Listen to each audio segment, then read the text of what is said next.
with our mobile studios, we are redefining TV presentation just as technology is setting the pace. We are blending our approach with fresh, perspectively designed breakfast show, The Mighty Drive, informative and entertainment show, exclusive and live interviews. We President Museveni wadde juzi namulaba apima akawunga kilo 2 tasobola kalya nini bwaba alya kilo 5 oyanema okuliisa eggwanga ne bwe limundekera. Njagala kwebaza the alternative digital etuwadde kano ka Mighty Drive era n'abatuwuliriza bonna abali ku mikutu njagala basaba mugendo maaso n'okuwuliriza. All given to you just a click away on your phone, tablet, laptop, and smart TVs. As we are streaming live on our social media platforms, on the road and on the go. We are the Alternative TikTok.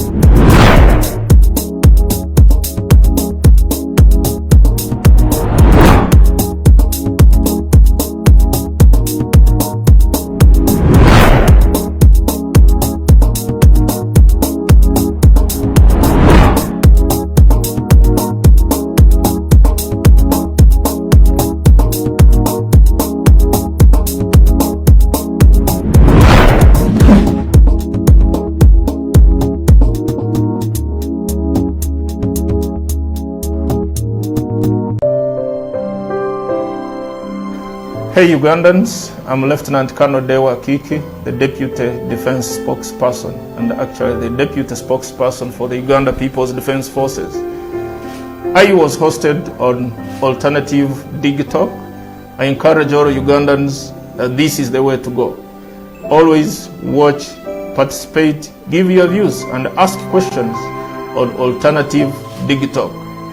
Digital, the way to go.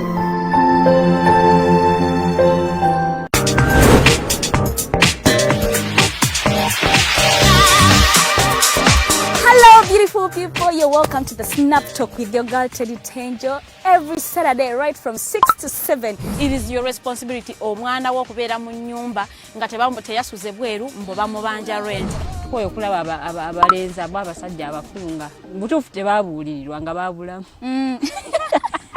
Towerabira nti tuli wano ku the Alternative Digital mukwano gwange gwali topic kiri wandiyagadde twogereko. Is it about family? You can take your time, look for a job, stabilize, men will come, men will always be there, you will get the men. Bonna goyagala musajja yenna goyagala ojja mufuna. Embaga ketuuke bino bintu byasenga na ojja bafuna. Naye ng'oli asitudde ttu yakedde ku macabaga nti nsitudde ttu naye nga mubutuufu agambye nti gy'akyali muto. Is it outside family? Is it society? Oh, could it be relationships? Just be commenting nga topic yona gyandiyagadde twogereko tujja kuba tujogera kwano ku the Alternative Digital ku share enganzi the Snap Talk.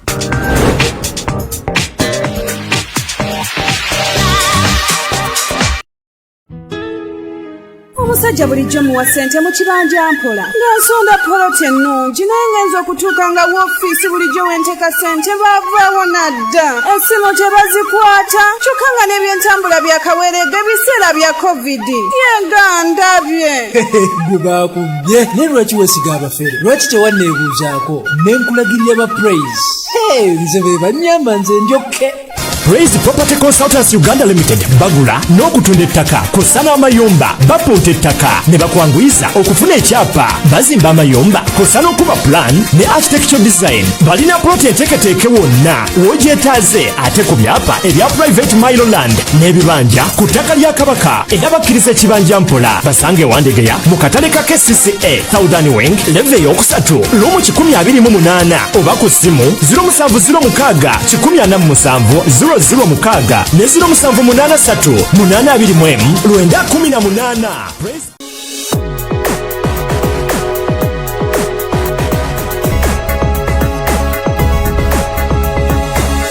The Alternative Digital. Real issues, real talk.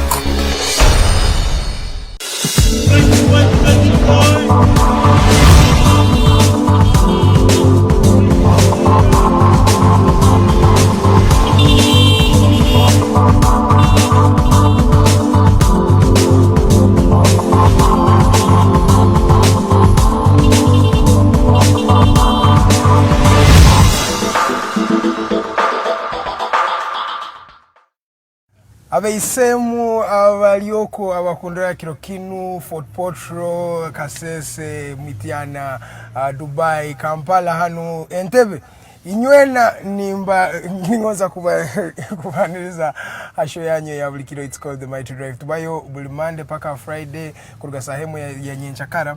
Paka saa 3 za Nyenchakara turo hano tukatesa ninywe kubaho to have a conversation with Uganda. Ladies and gentlemen, I was starting with my maiden tribe. I am a Mutoro, so I felt it better for this Friday to just dedicate a few minutes or a few seconds of the show to the people of Toro. Inywena amoti akiki ya dieri inywena bakundora Kirokinu manyire muli bengi muno ninyenda akubasima okuba ni Mutoro Kirokinu era okubagamba nimba gonza muno Toro kandukaho stand. Ladies and gentlemen, welcome aboard. We are in the sports in the musical Friday where we do sports and music, basically entertainment. We are here for you. My name is Edgar Mathew Karuhanga. Today is the 10th day of September 2021, and in this day we are celebrating a gentleman, a friend, a comrade, Ndugu. The man is the man of the moment. He is from the alternative TikTok. He is celebrating today his birthday. Alex Atwemerireho, happy birthday to you, gentlemen, wherever you are, comrade. I know you're watching. And Ndugu, thank you for everything you do. We love you as the alternative TikTok. He is one of the most silent yet resilient and intelligent gentlemen that I know. Happy birthday, Alex Atwemerireho. I don't know how many years you're making today, but all I know, this is your day. Happy birthday to you, and I pray that this year may be better for you. May you, prosper in whatever you do, Alex and Ndugu Alex Atwemerireho. Comrade, thank you so much for everything we do. As the alternative TikTok, we celebrate you today. Happy birthday, and everybody who's celebrating the birthday with Mr. Alex Atwemerireho. Happy birthday to all of you. It's the 10th day of September 2021. Ladies and gentlemen, welcome aboard. We are the Mighty Drive. We break down having a conversation with Uganda, having a conversation with you in real time, in real, in the real space. We talk about real issues. We talk about real talk. We host different people on this platform. We give the unheard voices a platform for them to actually, be heard by the community, be heard by the society. Ladies and gentlemen, today we have an artist. He is an artist who maybe most of you might know or might not know. He's called Blox Musta. He's already in studios. He will be joining me in a few minutes from now, and we shall be dissecting on what has been happening in the country and what is happening in the entertainment scene. What is he doing and what is he up to as a musician in this day and era. To make this magic happen for you, it is not me alone, by the way. I have a team of very intelligent people that make sure that you get these things in real time. My producer is the lovely Teddy Tenjo. I know many of you crush on her. She is at Teddy Tenjo on Instagram. Yes, and it's no more. She is a glamorous lady. Teddy Tenjo is my producer and a friend of mine. Then we have Roger Studiaha with the big man. He's also behind the camera. He makes sure the magic happens. The director is none other than Comrade Akato. Thank you so much, guys, men. And Arnold Mukose Anthony, I know you are at the main station and you're making sure everything is morally always very, very good. Arnold Mukose Anthony, thank you so much. And everybody who has tuned in yet again, I know Norman Tumuhimbi say you're watching. I know Lillian Luede, you're watching. I know Farida Bikobere, you're watching. I know Kamuga Franklin is watching. I know Rogers Wakefield Taremoa is also watching. We have different people. I know if I've not mentioned your name, it's just that you are very, very many. But I'll try to just talk about a few of you. Ladies and gentlemen, I told you you have Blox Musta. He's going to be joining me in a few minutes. But allow me to talk about what has been happening in the world of sport. Sport has been prevalent in this week and in the previous week. As you know, Cristiano Ronaldo's move to Manchester United has been the talk of the month. In fact, the talk of for a while, because he started training with the Red Devils earlier on this week. I think that was Tuesday. We saw him training with the Red Devils. He first met Ole Gunnar Solskjaer at the Carrington Grounds. The Carrington Grounds are the training grounds for Manchester United. So we saw the gentleman Cristiano Ronaldo meeting up with Ole Gunnar Solskjaer and meeting up with his teammate, and we saw a couple of pics running viral. This gentleman, Diogo Dalot, was actually looking at Cristiano Ronaldo and he's like, hey, am I playing with Cristiano Ronaldo? And yes, he had to pinch himself and remember that indeed he is playing with the greatest man of all time. He is the GOAT, Cristiano Ronaldo de Santos Aveiro, 36 years of age, making 37, but he's playing football like a 23-year-old. So we are going to wait, tomorrow we are going to see the debut of Cristiano Ronaldo. But away from Cristiano Ronaldo, let me first come back to Uganda. Remember, we had a World Cup qualification matches. Remember, we are in a group E.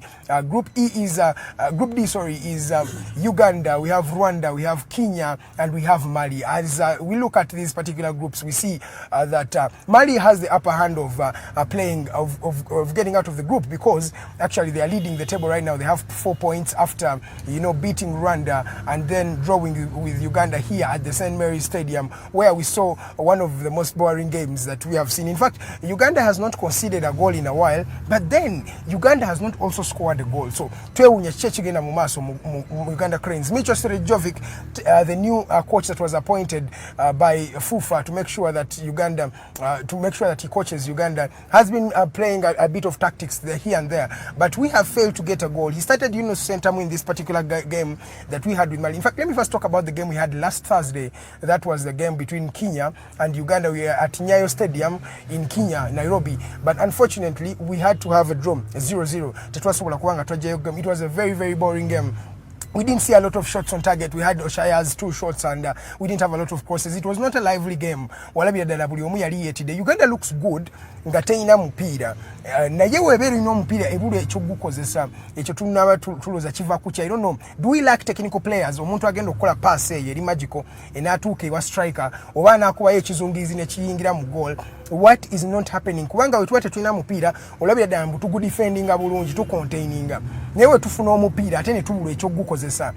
So Micho Chemanya ali mukuchirowozaako. He was hosted on one of the best sports shows in the country, that is NTV Press Box. Yali ayogera ku nsonga zino nagamba they're going to be changing a bit and they're going to make sure they play excellent football. Ku Monday twalabanga timu ya Uganda Cranes yali inovasinga Mali 1-0 mu kisawe cha St. Mary's Stadium. In fact, kisawe kyokka kye tulina mu ggwanga, by the way, kati kiri mandated by CAF okubanga kisobola okuhosting emipira. Kyobola ne URA gundi CAF Confederations Cup ya qualification bagenda gizanyira ku St. Mary's Kitende Express naye egenda kuzanya omupiira gwayo olunaku lwaleero ogwa CAF Champions League ne El Merreikh egenda kuguzanyira ku St. Mary's Stadium. Naye jjuke ekisaawe ekyo si kyaffe, kisaawe kya Mulindwa. In fact, Mulindwa wabagamba watugaana okukikozesa. That means oba tosobola kukikozesa, oba tolina kisaawe kyonna kyogenda kukostingiramu mupiira gwonna oguli international. Ekyo kya kuswaza eri eggwanga nga Uganda okubanga tetulina kisaawe kiryawo kyetwagamba mbu kafe so kikkiririzaamu nga tulina okugenda tugende mu private entity tusobole okubanga tufuna kyetwagala. So it's really, really sad. Nga tuvudde awo katusooke twogereko ku mupiira ogwa Uganda ne Mali gwali wano. Twalaba abasajja ba Jenepo baali mu ggwanga muno, abasajja bazanya mu English Premier League, abasajja baatulumba, naye Ismail Watenga yali mu goal. Jukira mu Kenya, tuzanya Kenya mu Nyayo Stadium, omwami Charles Lukwago wa KCC yali wa KCC kati wa St. George Ethiopia, ye yali mu goal yaffe. Naye kati Ismail Watenga yajja mu goal ate technical obali babuza Micho, why did you have to change the goalkeepers? Nagamba Watenga yazanyira nnyo ekitende sekisaawa ayinza okuba kimanyi, which was actually a tick for Micho Srejovic okubanga asobola okukkiriza omwami ono okubanga asobola okukwata goal. So yakwata bulungi omupiira, abasajja bamali abamanyi balina amaanyi. In fact, walabanga omwami Murushid Juko yafuna red card. Omwami we Murushid Juko, Murushid mumanyi omulangira, he's a very, very excellent player. Azanya wali mu Express yafuna red card because omupiira gwali gwa pressure. Abasajja bamali bali batulumba ngetira. Nenga yona bagambye Uganda badde defending bulungi omupiira. So it was not a problem. We defended the Mali, I don't know if they're called Malians, omwami Roger Jakubonda Sako. But the people from Mali, or the football players of Mali, actually balumba nnyo omupiira be bagupossessing most of the time. Tuka balina abasajja bazanyira mu league ziri, abazanya Champions League. Mali team yabwe yatandika balina abasajja bakuwa Champions League 7 ng'ate abalala abana ng'olabira ddala bonna basajja bazannyira mu liigi ezennene etaano mu Bulaaya. So obanga oluzannya Uganda etalina na musambi yenna ali awo oba olabira ddala mbuno it is a plus for Uganda basobola okugyayo akabonero wadde twali waka. So ekibinja kikyali nga Mali ekulembedde ina point 4, Kenya eri mu kyakubiri ina points 2, then ne Uganda eri mu kyakusatu ina points 2, then Rwanda yasembyeyo ayina point emu yokka gye yajja ku Kenya. That was a 1-1 draw yali wali mu kibuga ekya Kigali. So katulinde tulabe jukira zino World Cup qualifiers zibera timu anamunya bazi classifying mu bibinja 10. So webazi classifying mu bibinja 10 buli timu ekulembedde ekibinja ekyo gye bajjamu ne zibeera teams 10 eziyitawo. So tebalina mulage batwala, they don't take the second, the third or the fourth, they only take the first team. Timu ekulembedde ekibinja gye batwala. So ezibeera ennya ne balyoka beekubamu ate ne bakwata akalulu buli timu neekwata endala. So nezeekubamu home and away, that means baba bagenda twalako timu zibeera 5 zokka eziba zigenda mu World Cup. Atusuubira Uganda esobola okuyitawo naye mu World Cup agenda okuddako wa 2026 bagenda kwongerako clubs, that means bagenda twala club 10 ekitegeeza timu ezinaaba ziyiseeyo mu bibinja automatically zijja kuba zigenda in the World Cup. Katulabe bwe Uganda enaasobola okugenda mu World Cup 2026 ejja kubeera wali mu kibuga mu ggwanga erya Canada, United States, I think ne Mexico. Timu ensi 3 zezigenda okuba nga ziholdinga World Cup eyo. Bannange kasooka enve mu international breaks. No international break yali y'amaanyi, twalaba timu zaali nyingi ne mu Bulaaya eyo abasajja ba England yali ezannya zaali timu nyingi naye ekiri Brazil kanjogereko ekiri Brazil kitono nnyo nga maliriza Brazil twalabanga abasajja abazambi abagenda ozannyira mu Brazil baba baninze abazanyi ba Brazil baba baninze ennaku 5 nga tebagenda kubanga basamba mupiira. Jukira abasinga timu zaabwe zabagana okuddayo ewaka nga bagamba COVID-19 bali bagamba tosobola kuva mu camp n'agenda mu nsi ye naddala ensi ezo nga South America, ensi za Africa, ensi zonna ezaali zirinako red flag oba ezaali zirina COVID-19 omungi aba Brazil bano babagana. So in retaliation Federation ya Brazil ya ordering abasambi bano baba suspending emipiira ennaku 5. So tugenda kulaba abasambi bangi nga tebagenda kusamba mipiira gya weekend ne Champions League. Abasambi nga Alisson Becker kati timu nga Liverpool eri affected nnyo, balina Alisson Becker, balina Fabinho Tavares, balina Roberto Firmino Barbosa. Olabye ddala mbu aba Brazil balina bangi abatambulirako ensonga mu timu eno ya Liverpool. So abo tebagenda kubeera mu kisaawe olunaku lw'enkyandoza ne Champions League ono gwe tugenda okuzanya mu midweek. Juka Champions League etandika mu midweek, so tebajja kusobola kubeera nga nabo gye bali eyo. So ne timu zonna buli musambi wa Brazil wali tagenda kubanga asobola. Ndoza mtuke n'omupiira ogwali between Brazil and Argentina baagugano genda maaso abasajja ba COVID-19 officials abeeri Brazil bayingira ekisaawe nga baagala kujjamu abasambi babiri aba Argentina nga bagamba abasambi bano balimba we baali bava bagamba bali bava Venezuela naye ng'ekyaddala ba flying in from England straight oba mu Europe ne bajja ne direct mu Brazil naye ne beebuzaabuza nga balimba nti ate ffe twayise Venezuela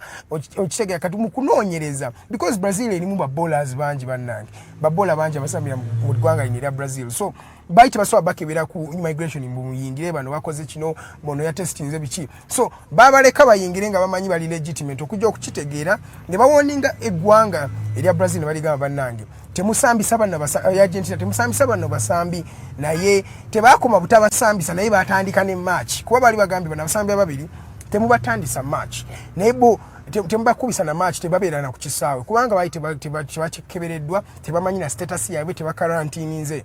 So in retaliation abasambi Argentina yo yakolisa obakasonso abasambi bagenda otuka ku match denga bali mu kisaawe nga betegese nga n'omupiira bali mu kukoona abasajja ne bagamba ba Brazil kirabika gwe otumanyiza kajanja. So in that realm bayingira ekisaawe omupiira tegwasambibwa because kwaliwo a lot of commotion, kwaliko a lot of challenges ezali mu kisaawe ekyo omupiira ogwo ne guta sambibwa. Bannange kanzirukeko ngende mu Premier League because Premier League returns tomorrow. You're going to be having a lot of insightful games gugenda kubeera nga gunyuma ndooza katusooke tugendeko wano mu Premier League twogereko CAF Champions League njogeddeko Premier League egenda kutandika lunaku oluwanca tugenda kulaba timu eya Arsenal katandikira Crystal Palace egenda kuwezanya Tottenham. That is the early kick-off. Tottenham yafuna omutendeso omupya Nuno Espirito Santo okuva mu Wolverhampton Wanderers abadde tannaba losing mupiira yakyakulembedde table by the way. So bagenda kuba bazanya Crystal Palace ya Patrick Vieira yazambirako wali mu Arsenal mudoza mumujjukira mu unbeaten eyo eyali wali mu Highbury, that was 2004. Yes, kati oyo agenda kuba bazanya ne Tottenham ogwo gugenda kubeera saa 8:30. It's the early kick off of the day.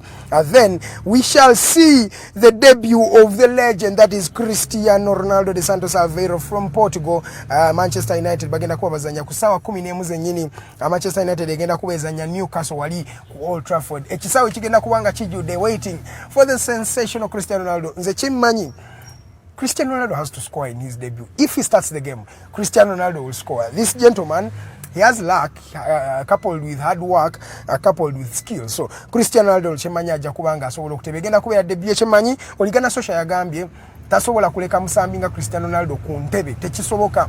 A player like Cristiano Ronaldo abalabo nakati banoonya engeri gye bana fittinga naye, but definitely Cristiano Ronaldo alina okubanga atandika omupiira wabanga ali fit. So saa 10 Manchester United egenda zanya Newcastle, Arsenal bagenda zanya Norwich. Arsenal sigenda mwogerako bintu bingi because mwena mumanyi embeera gyalimu katumukwata mpola nga mugole Arsenal. Then Brentford egenda kuzanya Brighton. Waliwo a big one. It's going to be Leicester City playing Manchester City. Gugenda kubeera wali ku ekisaawe kya Leicester City sawa 10. Then Watford egenda kubezanya Wolverhampton. That means tugenda kubeera ne kye bayita goal rush. Goal rush empiira gibeera mingi nga gyonna gizanyiwa mu ssaawa yemu. Southampton egenda kuzanya West Ham. Then ku ssaawa 10. Ku ssaawa 12 ssaawa emu kitundu tugenda kulaba another big one. It's going to be Chelsea taking on Aston Villa. Chelsea, remember, balina Romelu Lukaku minama bolingoli basambye omupiira mulungi be bawangula Champions League awedde kati baagala Premier League. Balina Thomas Tuchel. He is a very excellent coach and he has really shown that he is excellent at what he is doing. Kanzirukeko mu Serie A ne mu leagues endala tugenda kubeera katandikire ku wali mu Serie A tuina Empoli egenda kuzanya Venezia bakajja mu ligi ya ebinyere ya Serie A. Then tugenda kubeera wano kandaba mulala ndoza tuina ne Germany, Leverkusen egenda zanya Dortmund, Union Berlin egenda zanya Augsburg, then Freiburg egenda zanya Cologne, Hoffenheim egenda zanya Mainz, then Greuther Fürth egenda kuzanya Wolfsburg, then ndoza utujja kubeera ne PSG wali mu Ligue 1 naye ejja kuzanya lunaku lwancha. That will be abasajja ba PSG bagenda zanya Clermont. Tuina a big one by the way in the Serie A as well. We have Napoli going to take on Juventus. This is a very good game where the Cristiano Ronaldo yavayo mu Juventus ebadde tezanya bulungi kinagambye when a player like Cristiano Ronaldo gobadde osubira mu goals asatu mu season yemu waba avudde mu team yo automatically there is a big gap jobolese. Empoli yazanya Juventus weekend ya sembera yidala ya Serie A twalabanga Empoli eno yasobola okubanga ekuba Juventus ekyayita kisangika. So kikulaga nti Ronaldo gap kyaleka mu Juventus ya amanyi nnyo. So Napoli agenda kusanya Juventus temwewunya nnyo nga Napoli akubya Juventus omupiira because bagenda kubeera wali ku Estadio bakituuma erinnya eddala kati erinnya Estadio Diego Armando Maradona Stadium. Ekisaawe bakituuma Maradona. So yafa ekisaawe kyabwe ne bakibbulamu omwami ono yabasambira omupiira gwali mungi yawangula World Cup ya 86 yabawangula ebikopo bya liigi yabawangula Champions League Napoli Champions League zeyina zokka omwami ono yaziwangula. Producer ngamba obudde buweddeyo naye munzikirizeeko just mpiseeko mu fixtures katono. Mu Bundesliga Leipzig egenda kuzanya Bayern, another big one. Jukira Dayot Upamecano yazanyiranga Leipzig center back wabwe ya crossing adda ali mu timu ya Bayern Munich. Ate Bayern Munich ebadde yesetinze bulungi baleta Julius Nagelsmann omwami ono muto. Inaku zino ba coach bonna bali mu coaching omupiira omulungi ku Europe. Bonna bali in the age of 35 to 55. Eyo age kati wobo yagala coach agenda coaching omupiira omulungi nonya mweyo age bracket bebalazenti no omupiira gwe ba coaching actually gwe guliko ate n'abasambi gwe basobola okuba ne bajjayo results. So Julius Nagelsmann omwana muto alina 35 years abadde yali mu timu endala I think it was maybe Leipzig, I'm not sure, naye najja n'agigata ku Bayern Munich ali mutendeka abasajja bamusinga n'obukulu naye ekyo tekimulemeseza kubanga ajjayo wins. Then Atalanta gye batadde mu kibinja ky'ekimu ne Manchester United bagenda kuzanya Fiorentina. Monaco egenda kuzanya Marseille. Then Athletic Club egenda kuzanya Mallorca. Sampdoria egenda kuzanya Inter Milan, a good one. Then Montpellier egenda kuzanya Saint Etienne. Espanyol egenda kuzanya Atletico Madrid. It will be a nice one. It's a Catalan derby. Boondocks versus Lens, Brest versus Angers, Meds versus Troyes, Rennes egenda kuzanya Reims. It's a very good one. Walimu French League 1. Cagliari egenda zanya Genoa, then Spezia egenda zanya Udinese. Torino versus Sporting Salentina, then Frankfurt, Stuttgart, Banange. Emipira jigenda kubera mingi. It's going to be an exciteful weekend. We are going to have fun. Remember, don't drink and drive because wonanywa ate notomera manye bigendo okuddawo. Tugenda tunyumira Cristiano Ronaldo nchasa wa 11 tugenda kubeerawo wali tugenda kujayo obujozi bonna Manchester United je twali twabukweka because we know the legend is in the house. Ladies and gentlemen, 25 minutes past the top of the hour. We already have Blox Musta in studios. He's going to be joining me here on set. We're going to be having a vibe. We're going to be having a conversation. Put on your dancing shoes.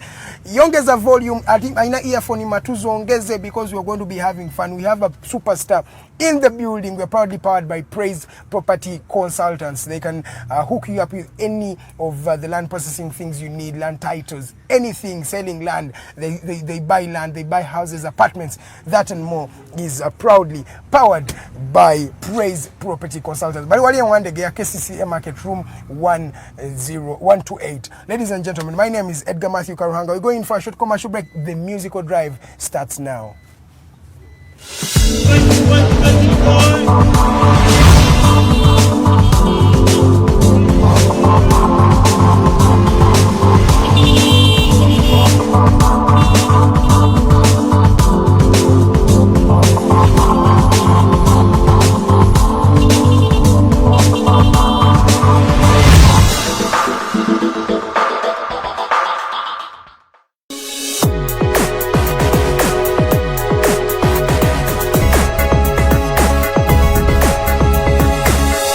Alternative Dig Talk. Real issues, real talk.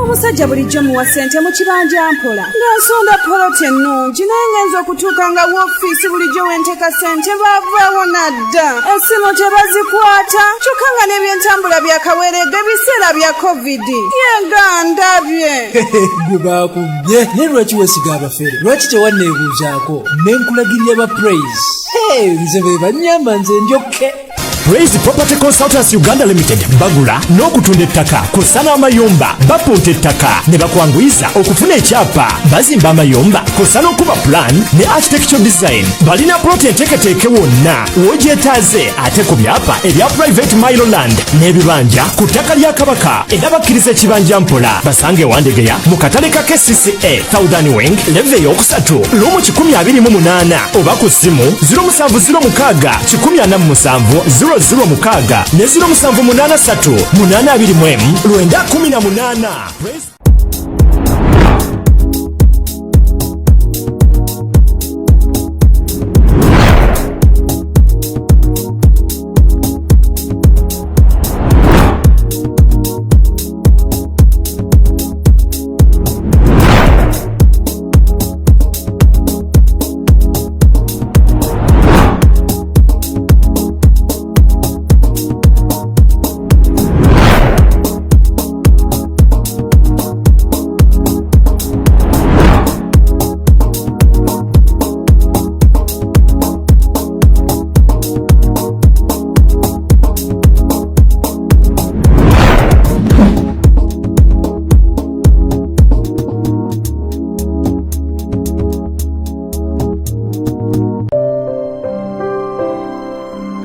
Hey Ugandans, I'm Lieutenant Colonel Dewa Kiki, the Deputy Defense Spokesperson and actually the Deputy Spokesperson for the Uganda People's Defense Forces. I was hosted on Alternative Dig Talk. I encourage all Ugandans that this is the way to go. Always watch, participate, give your views and ask questions on Alternative Dig Talk. Dig Talk, the way to go.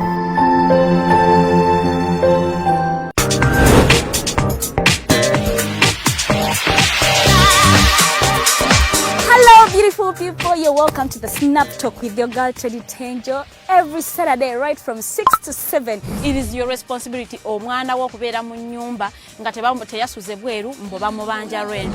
tukoye okulaba abalenzi abo abasajja abakunga butuufu tebabuulirirwa nga babulamu. Towerabira nti tuli wano ku the alternative dig talk. Mukwano gwange gwali topic kiri wandyagadde twogereko. Is it about family? You can take your time, look for a job, stabilize, men will come, men will always be there, you will get the men. Bonna gwoyagala musajja yenna gwoyagala ojja mufuna. Embaga ketuuke bino bitu byasenga nawe ojja bafuna. Naye ng'oli asitudde ttu yakedde ku makyabbaga nti nsitudde ttu naye nga mu butuufu agambye nti akyali mutoki. Is it outside family? Is it society? Oh, could it be relationships? Just be commenting at topic yona gyandyagadde twogereko tujja kwa tujogera kwano ku the alternative dig talk kushare enganzi the snap talk.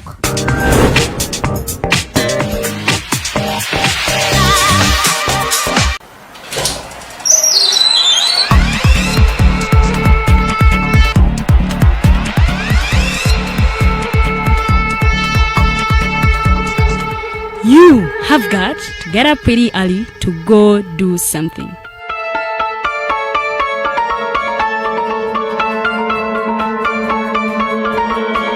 We are the Alternative Dig Talk.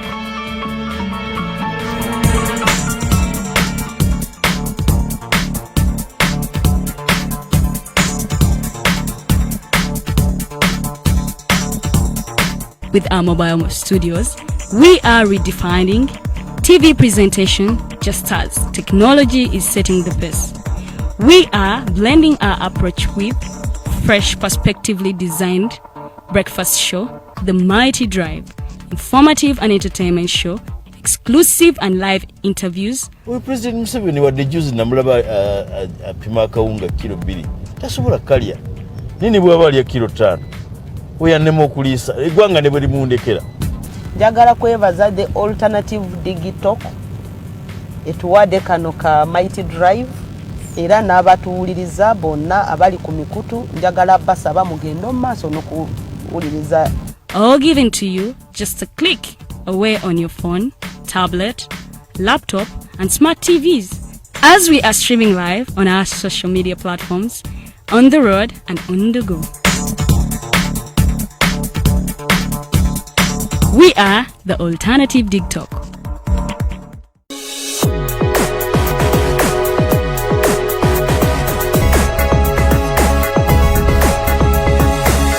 The Alternative Dig Talk. Real issues, real talk.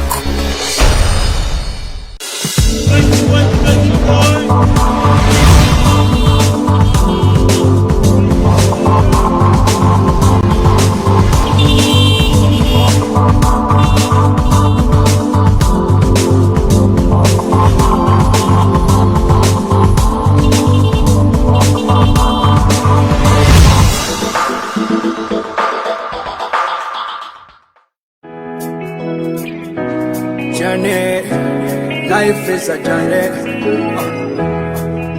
my journey. Light up me life. Let me up, let me up, let me up. Keep the fire burning for me. Let me up, let me up, let me up. Make me big, make me greater. Let me up, let me up, let me up. I'm Blox Musta in another vibration. Another one, yeah. Light up, light up, light up my world. Oh, time, my barefoot I like to shine on me light. Yeah, light up, light up, light up my world. Oh, time, me barefoot I like to shine light. Yeah, you give life to dry bones. Kwangu mama munyawe pologoma Kwemanyikange Mukwano kwange Uyo sanguza byama Oba wogwe buliti mutenonya Nkondo kwenkute Tosobola kunyuga Nesime nazimba kulwazi Tabaza mulisa Siza sitomera Tabaza mulisa Siza Light up, light up, light up my world. Oh, time, my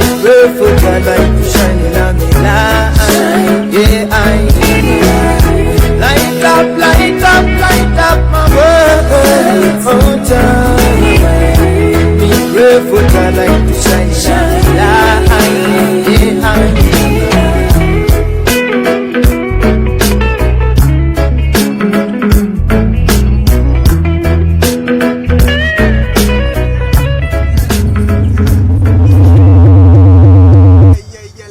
Gentlemen, sounds of Blox Musta. Yeah, man. At the Alternative TikTok. That is the Mighty Drive Show. We're here, we're live. It's a very, very beautiful jam. My God, I've not had some good reggae music in a while. In fact, it's gospel reggae. You don't find it often, but we have it here. And I hope you're not disappointed. I told you we have a talent in studio. The name is Blox Musta. He's already on my left, and we're going to start up the discussion, man. Yeah. Papa, that is nice music. Yeah, man, it's really, really nice music. Welcome to the show, Blox Musta. Yeah, I'm happy also to be here. Thanks for hosting. You have a melody that I've not listened to in a while, but it's now that melody, like no reggae vibe, no gospel, man. Thank you for the music. Yeah. Nakolane Smart Keys. Yeah, I played the guitars, so I had a vibe, and I'm like, you're a guitarist as well? Yeah, I'm a guitarist. Hey man,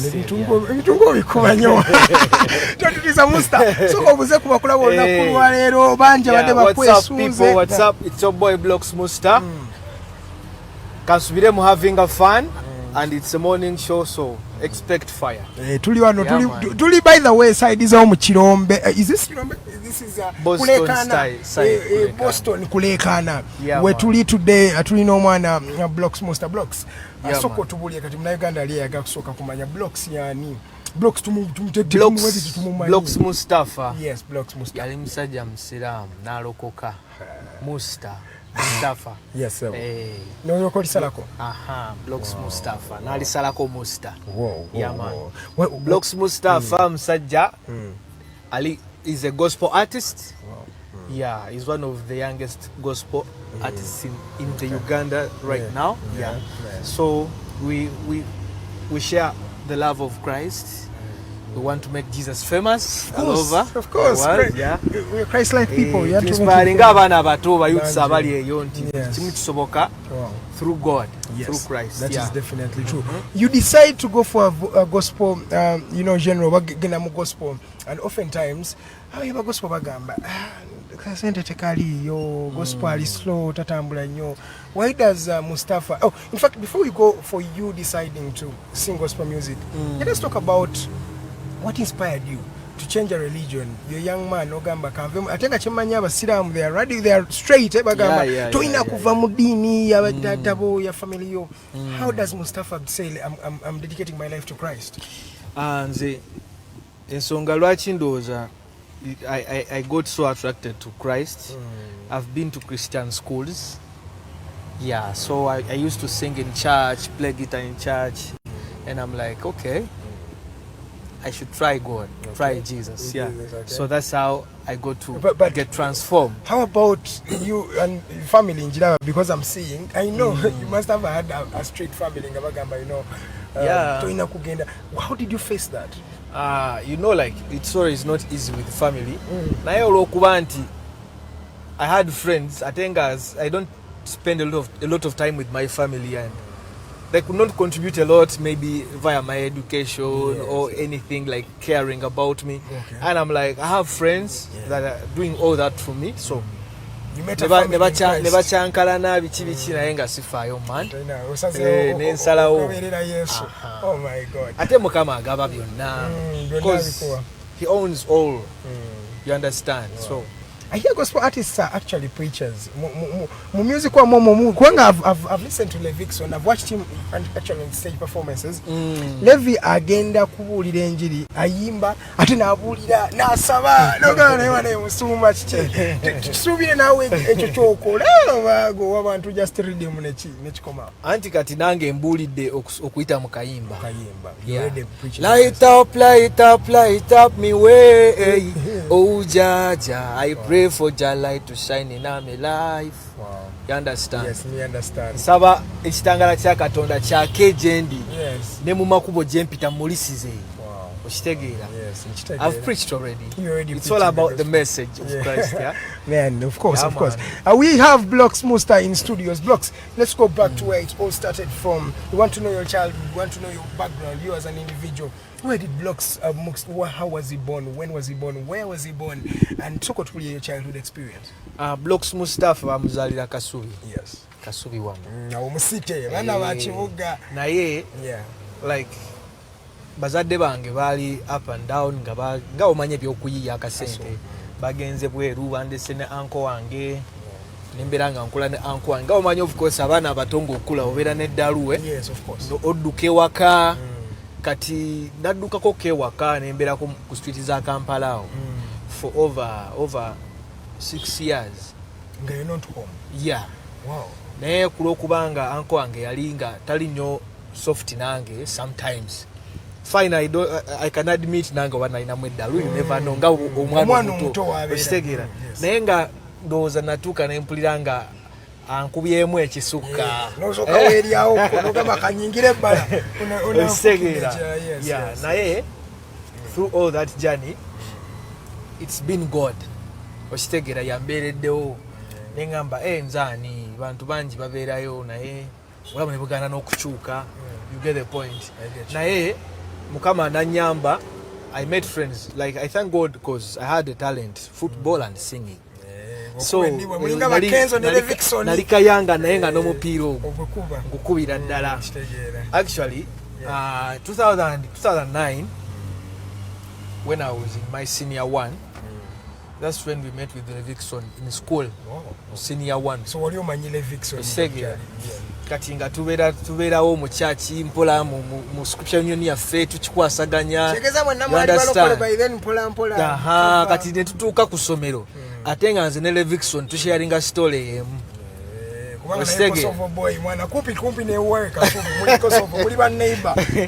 tusharinga story emu ey'okubanga tukuze nnyo n'abazadde okitegeera kati n'osalawo muli ku ssomero mwe tebabakyalira bala abazungu babakyalira bagamba ate bano ba boy stories okitegeera so naye through all that Mukama yabaddewo ne tusoma ne tumaliriza nze otwala speed njaga kusooka kumanya experience y'okusoma eno primary ogenzeewa primary nali ku ssomero baliyita New Life Living Gayaza Road kati secondary St. Juliana High School. In primary, were you singing already? Yeah. Did you feel the music already? I can sing. Primary, nali si mbanyombuno like I didn't expect to be like an artist. Naye I would play instruments at school. Nali mulungi mu kukuba zino adungu. Adungu nange najepikirako. Ngoma wali ayi. Naye nga ndebera konji pambana. MDD as I remember as adungu. Naye I didn't see myself like to be like an artist.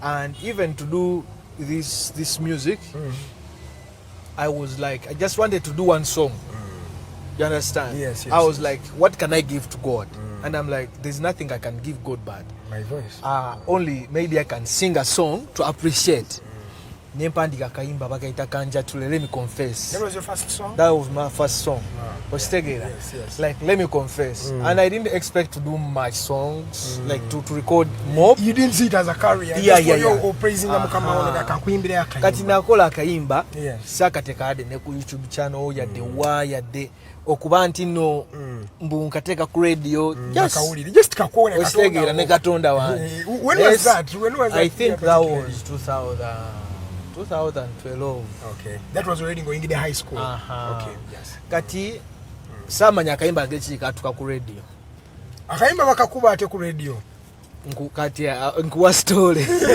okay yes samanya akayimba katuka ku radio okay people could look for me nga babuuza bonna how did this song come here and this song it touched people and they loved the message so tujja nakazannyamu awo YouTube ajakanyigamu kajja kujja so abantu ne baagala kanjatule Blox Musta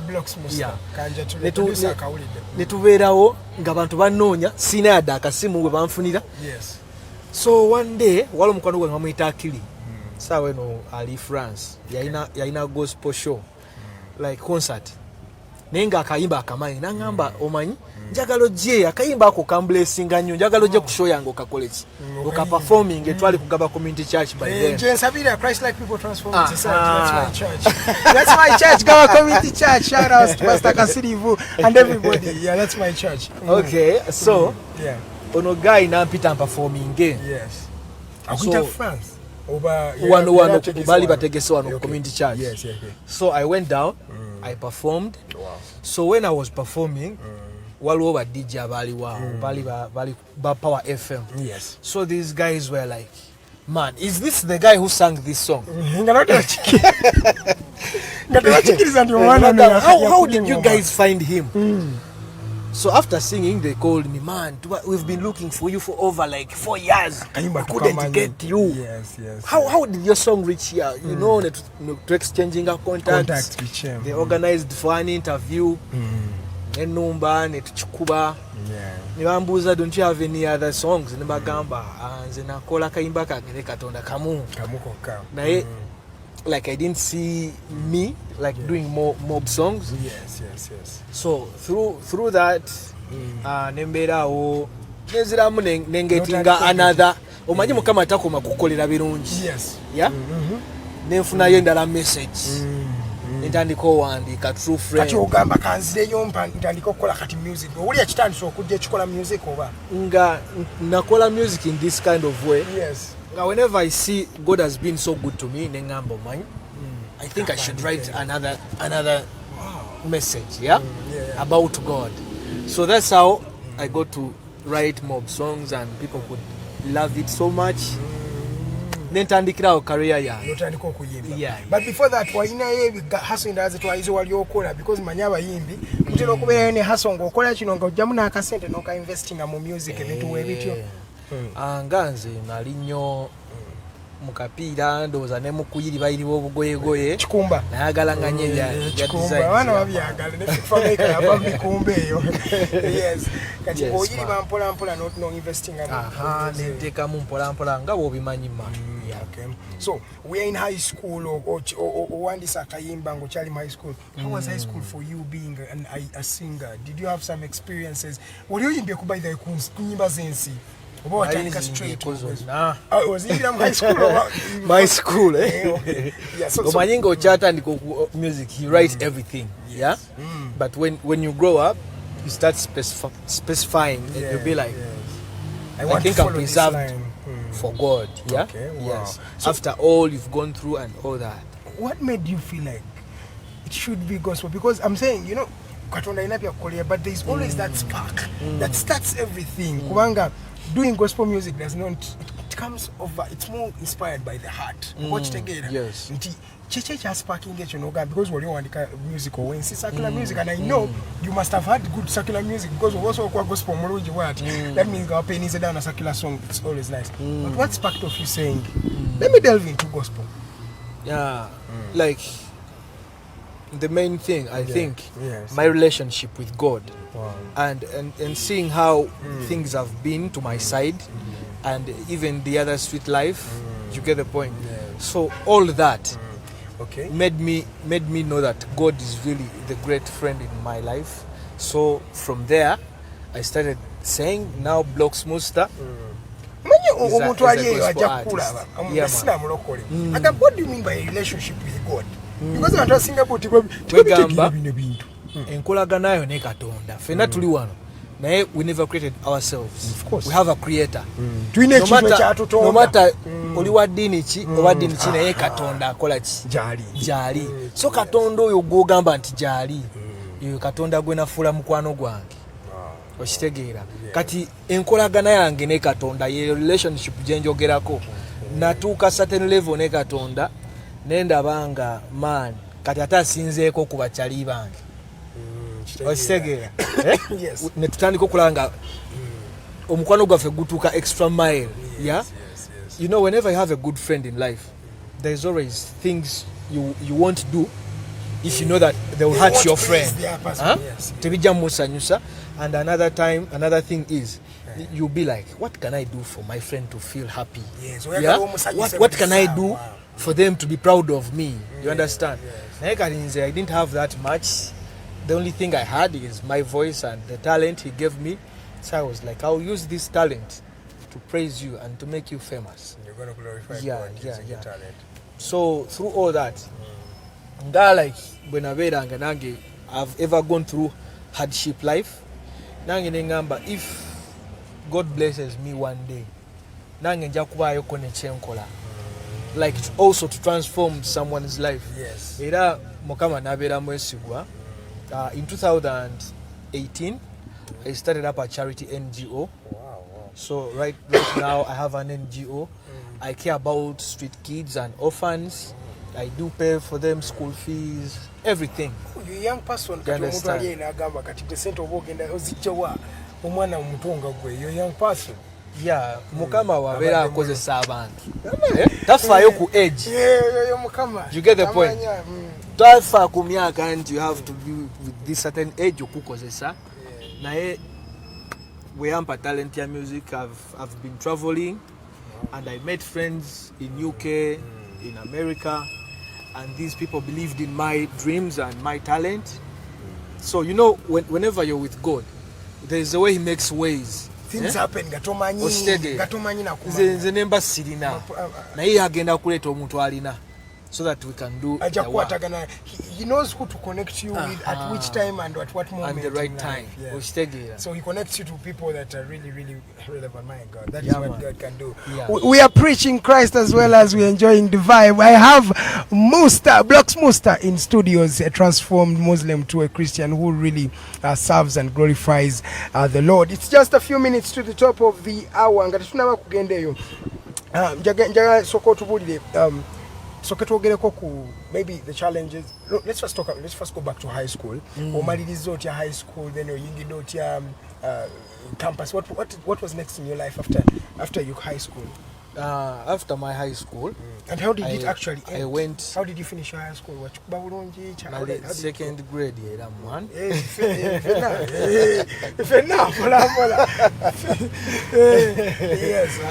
So when I married the high school, nagenda ku senior 6. Yeah, St. Juliana. Naye when I married the high school, talent wakawulidde nalimu n'omupiira So when I married the high school, I just went for a college, a music stuff. Looking at music school. Yeah. That means you were already sure of what you want. Emphasizing because of be sure of what you want. You cannot move you're just moving like that. Be sure. This gentleman was sure that he wanted to do music by the time he finished high school. Yeah. And he was sure I wanted to be a journalist by the time I finished high school. No, I went straight to what I actually love. Many people right now are Blox. You don't know what you want, but you're studying because you're studying for your parents, your family, but we don't know what we want. Be intentional about what you want. So you get a music school. One thing I would love to advise all the youths, them there. Yeah, ghetto youths like ourselves. So when we start choosing like careers, let's go for what we want. Passion. Let's go for what we love to do. That's where your blessing is going to come from. Thank you. Neonagenda okole kintu like tochifiringa ku mutima You're wasting a time. You don't have a dream, so why are you studying? If you don't have a dream in your head, in your mind, why are you studying? You don't have a dream. We're working for what? I was telling someone today morning that what you were saying right now. Passion.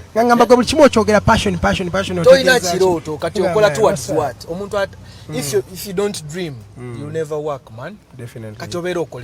What do you want to achieve in life? You have to have I was direction. Like, I'm going to do music and have to support some other people. You have to serve. I have to serve. I'm blessing her towards my dreams.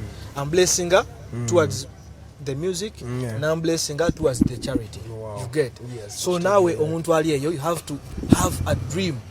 Why should God bless you? For what? What's your purpose in life? Purpose. You're a master. You know everything but a master of none. There are very, very many people. Ladies and gentlemen, it is a few minutes to the top of the hour. I have Blox Musta in studios. He has talked about passion. He has talked about goal setting. He has talked about gospel music. He's really inspiring a young person who's out there with his music, with what he's doing, with what Christ is actually doing in his life. So as a gospel artist, and I actually didn't know that he was a gospel artist as I was bringing him on set, but it's really something that is challenging me. We're going to talk about a lot of things because as I know gospel artists, they have more to talk about. They can talk about purpose, they can talk about blessings, they talk about God. So we're going for a short commercial break, ladies and gentlemen. When we come back, we still have Blox Musta in studios. We're going to be talking about his journey down the music line, his challenges he faced, how did he overcome these challenges, his inspirations, and his future prospects. This is the Mighty Drive Show. My name is Karuhanga Edgar Mathew. I'm in the lovely company of Teddy Tenjo, Rogers Turia Hawe, Katutu Musime, and yes, Blox Musta. We're going for a short commercial break. When we come back, the Mighty Drive continues.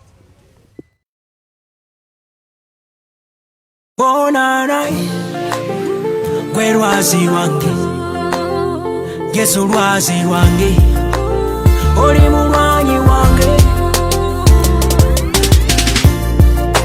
oli kitangala abalina ebibalumo bawonya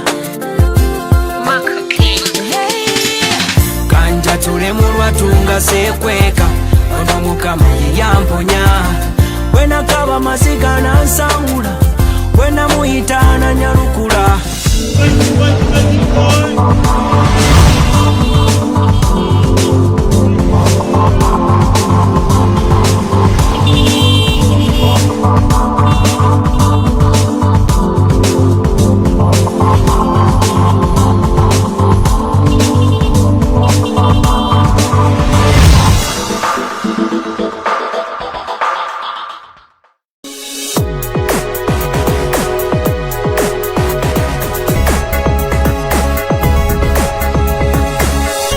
Alternative Dig Talk.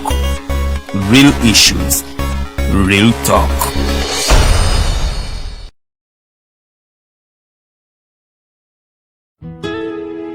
Omusajja bulijjo muwa ssente mu kibanja mpola ng'asonda poloti ennungi naye ngenza okutuuka nga woofiisi bulijjo wenteeka ssente baavaawo nadda essimu tebazikwata kyokka nga n'ebyentambula byakaweeredde biseera bya kovidi yegandabye gwe baakubye naye lwaki weesiga abafere lwaki tewanneebuuzaako ne nkulagirira ba praise nze be bannyamba nze njokke Praise Property Consultants Uganda Limited bagula n'okutunda ettaka kw'ossa n'amayumba bapunta ettaka ne bakwanguyiza okufuna ekyapa bazimba amayumba kw'ossa n'okuba plan ne architectural design balina ploti enteeketeeke wonna w'ogyetaaze ate ku byapa ebya private Miloland n'ebibanja ku ttaka lya Kabaka era bakkiriza ekibanja mpola basange Wandegeya mu katale ka KCCA Southern Wing leve ey'okusatu lumu 128 oba ku ssimu 0706 147 006 ne 0783 821 918.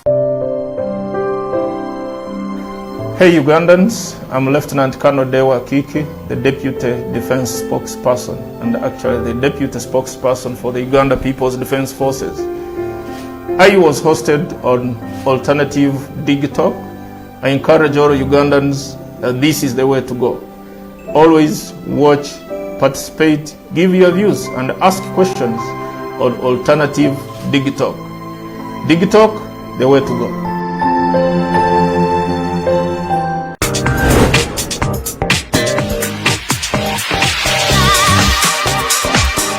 Beautiful people, you're welcome to the Snap Talk with your girl Teddy Tenjo every Saturday right from 6 to 7. It is your responsibility omwana wo kubeera mu nyumba nga teyasuze bweru mbo bamubanja rent. Koyo kulaba abalenza abasajja abafunga. Butuufu tebabuulirirwa nga babulamu. Towerabira nti tuli wano ku the Alternative Dig Talk. Mukwano gwange gwali topic kiri wandiyagadde twogereko. Is it about family? You can take your time.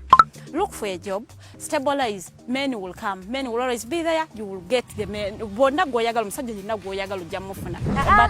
Embaga ketuuke. Bino bitu byasenga na ojja bafuna. Naye ng'oli asitudde tuyakedde ku macabaga nti nsitudde tu. Naye nga mutuufu agambye nti gy'akyali. Akyali muto. Is it outside family? Is it society? Oh, could it be relationships? Just be commenting nga topic yona gyandiyagadde twogereko tujjako tujogera ku wano ku the Alternative Dig Talk ku share enganzi the Snap Talk.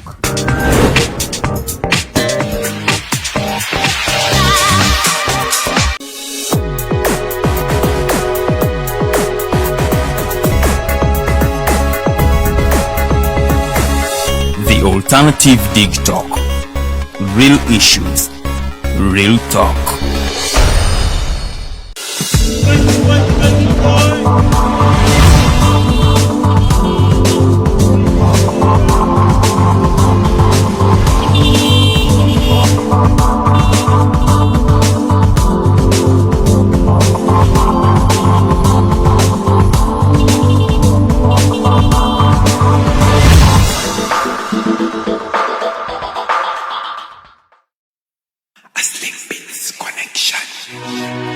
Yeah, wow, now for them the wicked rise and fall. Blocks me keep my eyes straight to Christ, He will rise me. Me tell you, say, wow, He will rise me, He will rise you. Onebyange yajo kubikola, yajo kubikola. Wafu bunu moku kamala sente nja kuzifuna ebyange yajo kubikola olusi siba nensula obulamu buja kutelera waitila my doctor musawo wange atandwisa omumuli yogumulisa. When the road gets dark, you will be my light. When no one cares for me, nyamba manyete woli. Yeah, tondeka zika.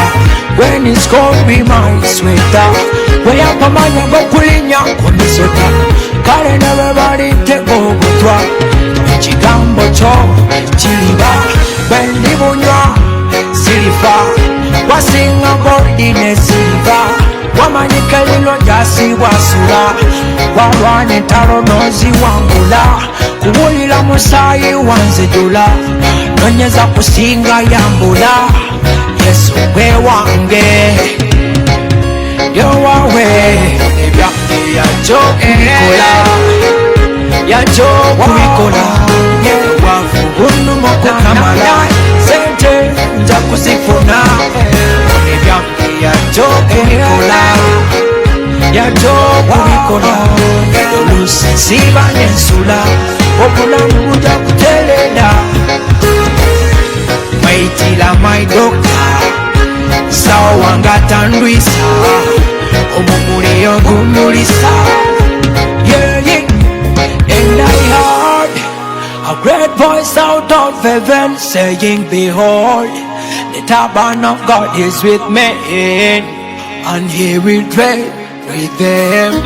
They will be be with them to the very last end. He will wipe away all the tears from their eyes, and there shall neither be death nor crying. He tells me that anything I do in His name can never fail me. He will make a way for you guys. Yeah, man. Sounds of Blox Musta. This gentleman is really having a good time. I'm having a good time as well. This is the Mighty Drive Show. You listen to the voice itself. We have Blox Musta in studios. It's really a privilege to be having a talent like yourself on the Mighty Drive. It's something that I'm having fun. Ladies and gentlemen, this is the Mighty Drive Show. We're in the second hour of the show, and it's really an insightful discussion. We're talking Christ, we're talking about gospel music, we're talking about music itself, we are talking about the musical drive. Ladies and gentlemen, thank you so much for watching. I'm seeing a couple of your messages coming through. I will be reading them in our subsequent minutes that are coming in a few. I'll be reading most of your messages, but you can still call in live. The number is 0789 017 145. Call in live, talk to Blox, talk to myself. Tell us, how is your morning? Where are you calling from? How's the weather that side? What are you eating? What are you not eating? How's the fun? How's everything? Because yes, this is the Mighty Drive Show. We want to listen from you. You're a young person out there, you want to do music. Just man, log on to my social media platforms. Log on to the Alternative Uganda talk music. Tell us, comment anything that you would want us to talk about, and we'll surely talk about it. Ladies and gentlemen, I think we have just 5 minutes past 8 a.m. It's a beautiful jam. That was his first song, right? Or remember was okay. No, this one is another one. Yeah. The other one, what about Kanja Tule. But this one is beautiful, man. This is a beautiful jam. What inspired you to write this song? How did it all start? Auntie, when we say onebyange ya joke kubikola, mweyitira my doctor. Yeah man. So buli kimu ekyange mukama yakikoze man. It's not been my energy, but because of him I've managed to be what I am right now. Yeah, man. That's good music. That's good music. So let's talk about where did you do that song from, by the way? I did it with Benji, Slim Beats. Okay, it's called Slim Beats. Yeah. Wow. You sound like Levixon. Mwina kumbe amalobo zigegamu. Omuntu, let me tell you, Blox, omuntu atamanyi, atakumanyi. Nga uli dolimbo achagamba definitely Lole Vixen nenga te music wo is it by coincidence? Are you copying each other? How does this come about? Not copying each other.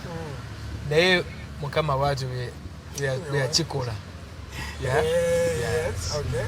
Naye we can't be totally the same. Of course. Ero jasanga walewo we look at change melody bakanja bachi. Well, but you guys have nice sounds. Music over the way kwese. Wow, music inga mulungi nyo. Like I'm speaking from for me, I really know good music when I listen to it. Trust me, I know that this is good music. Over the way kwese wa Blox. Has this been intentional? But then kwese wa nae ze muntu yali like I don't know why sayagala nyo kola video.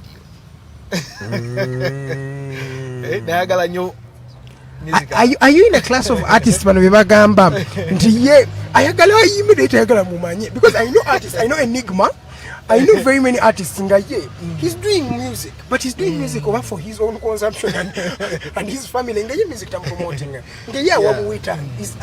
Can we say you are part of people like that? No, like I just gave myself some time. Okay. And I was like, in time to come I'll do videos. Like I'd say next year I'll start doing videos. Okay. Yeah. Okay. But throughout all the way, that was not my thing. Okay. So nali njagala nnyo like music yona soka saturating like when I do limelight because I've been to stages, I've been performing on big stages.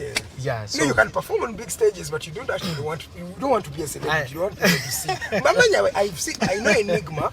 Enigma is the best rapper, I'm telling you, in this country. Enigma is single rapping. Enigma face yetagiraganga ko takola music videos obo yagala kusanga Enigma musange mu underground battles mugende yo garden city wansi omusanga nga banavi abakuba punch down bona batadde wali wansi nenga Enigma tagenda kwemulisa tujafuna na video kumulabako yadde. I'm thinking maybe olimu this is the mighty drive. So let's talk about something else. Let's talk about the challenges, man. Yeah. You as a gospel artist, and you're rising to fame, and I know you're going to reach there.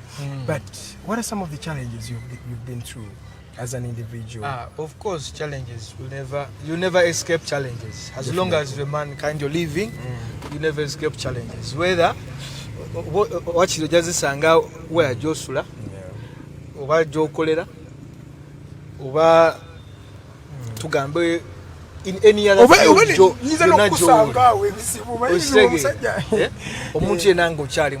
always face challenges. That is what makes us just human. that we hear about people's challenges, those things to make us grow more stronger than ever. Wow, yeah. You understand?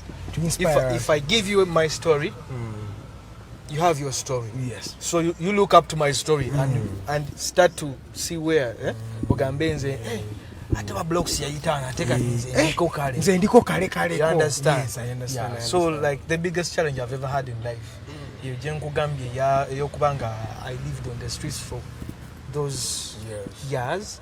But how were you surviving, man? And you know, you're a young boy, no one can employ you. So I've ever seen kids abalonda buchupa chupa. That's how Blox used to be, man. Ostegera ngo ino kulonda obuchupa ogenda otunde. ofune ekyokulya bw'oba tobulonze ojja kubeera enjala kati ng'ebyokuba akato bifaako ojja kupowawo osanze mwana okitegeera nga Kampala we tusanga wetupowa naye kati tolina bintu byewayiga because abaana babeera ku bbala okwo bayiga ebintu bingi n'okukozesa ebiragalalagala nabiki hasa ebiragalalagala nanywa enjaga nenywa buli ekikuba kyonna Katonda gyatujja eno bannange buli kyolo kwakalize natandika okunywa enjaga nga ndi muto nnyo natandika enjaga nga nina emyaka ndowooza 7. I started drugs when I was 7 years. You understand? Kati omwana omutongo oyo natuka nenva nako naye because of the grace of God. That's when I was like, now it's been God. You know there's what Christ does. Whenever you run, he goes and says, come back here. You still go out of his way, but wabantu abajja like to do street reaches, outreaches, and they could come preach to us. Sigama nti abasiraamu tebali osimanyi maybe they were somewhere else. Naye nalaba abalokole bajja, they could come to us, they talk to us, they could inspire us and motivate us that things can change. You get? So through all that, nengamba man, Katonda jali. Naye nange nengamba bwe ndiva mu kino nange njagala nzijeyo omuntu. But I thank God right now through all those challenges. At least I'm also fighting someone's challenge. Yeah? Because so far now our charity we are giving support over 235 kids. You get? So we thank God for that. You're helping someone. That's great. Yeah, so when tunulire byonna ndabanga mwana mukama, these challenges are always there to make us grow stronger. Of course. They are not taking us, they are not killing us. But they are just building us to be more concrete and strong. So Tovola was sort of gamba Blox ngo chali. How have you managed to do all that? Yes. Mukama yanteka when I was at an early age. So I've seen the worst and I've seen the best. I've been to the worst, I've traveled, I've seen all best countries and all that. I've seen the best life, I've seen the worst life. They were chali chipia man. Toina chombuira kati. Focusing to God. But Blox, you're talking about you get the good drugs and it's really hit my mind.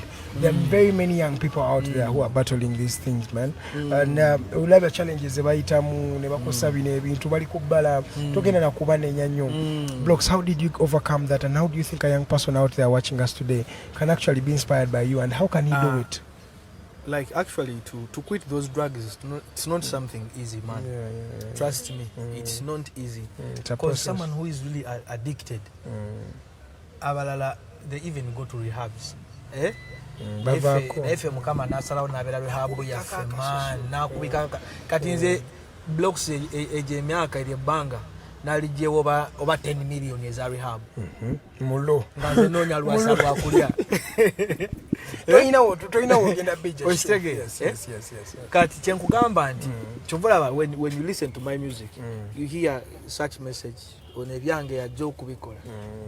You understand? Wabirekerayo. Kati nze struggles mwana nazita kubanga there are things that God can do beyond the expectations. Kubanga bolaba nze yali avudde nako nezire engulu from nowhere. That's God, man. You've seen people have gone to rehabs, bamutwala na damu. And I was grateful to see Nina Rose giving her life to Christ. By the way, she actually did. That is the best rehab you'll ever get in life. That is the best rehab she has gotten now. You get? This good you're talking about you're overrated. Like all things he has done, they are evident. Abikola. Nze ndi wano. You're a living testimony. Njogera kubanga I've gone through that. Wali wanzijeyo bwe njogerako leero. Nawe oli eyo limu mbeera emu ekutawanya. Wali wasobola okujjayo nga si muzaddewo nga si mukwano gwo naye nga Katonda. Na paving ways, you start changing in life. ne munsawo man abikola copy play yagamba ne kati bapitanga sema wale ne kati bapita bakasenta inamuko mumpale mukama yakamu. Yes. Wanga if you're serving God really, we say God has everything. He has the riches. He owns this universe. Obugaga bubwe. Ate kati gulacho omusavinga nobanga tolinamu. Tosobola kusavinga katonda ngoliyala. Oisege. I was listening to Apostle Grace yesterday ngabyayoke. Nakama poverty is not supposed to be part of us. No. That's you part of us. Yachokede bali yagambe you can live a life when you're poor and you go to heaven. Yes. But good Chiyagamambo inokulivinga a poor life. You can still be rich at the same time and go to heaven at the same time. Oisege. So chendio kugamba. That is a 60-fold. Chendio kugamba. Okay. Mukama toso amusavinga. Ate nawe nobanga tolina. Atenga yagaba.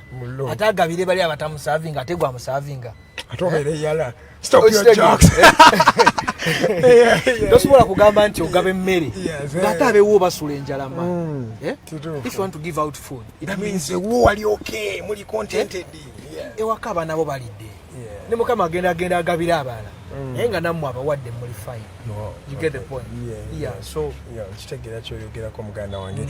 Man, I still have Blox Musta. He's preaching by the way as he's also singing and ministering to us.